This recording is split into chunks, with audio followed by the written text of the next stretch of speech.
We are connecting and expanding the Aubrey Barker Road, and we want the community to benefit from all these changes. So then all of these electricity poles collapsed and left South Ruimveldt and the other surrounding areas in darkness. Now, this could happen,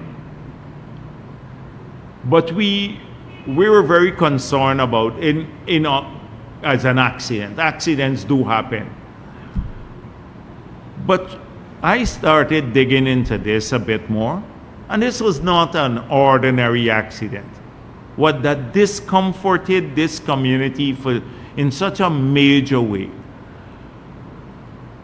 So we looked at what happened, and Public Works and GPL have to give credible explanations, because I'm going to be on their case until we get to the bottom of this.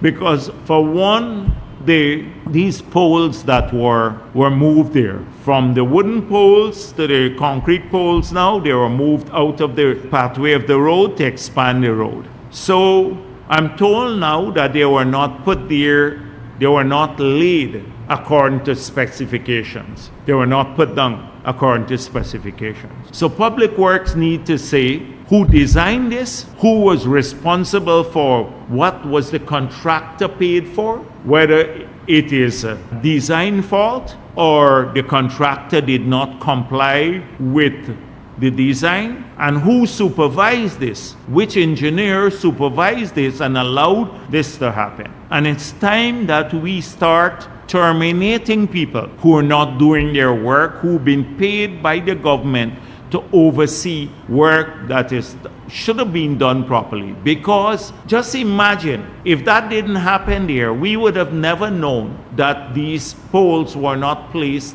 according to specs. Because someone, either the contractor didn't do their work properly, and if the contractor didn't do the work properly, they had to do this with the complicity of the person who is supervising the work. And there should be consequences. People have to be blacklisted and fired for this sort of thing. Or it's not going to change, because we can't see this as politicians all the time. You pay people to do work properly and to supervise the work, the staff. And someone needs to give credible answers. So either Public Works or GPL on what took place. And then why would you allow the road contractor to dig out the entire stretch of drain that would discomfort people getting into their yards? Why couldn't they just do it by 2 blocks at a time and then build the concrete drains? This is all ridiculous. So it happens routinely. I see it everywhere. We have a bunch of engineers who just go down,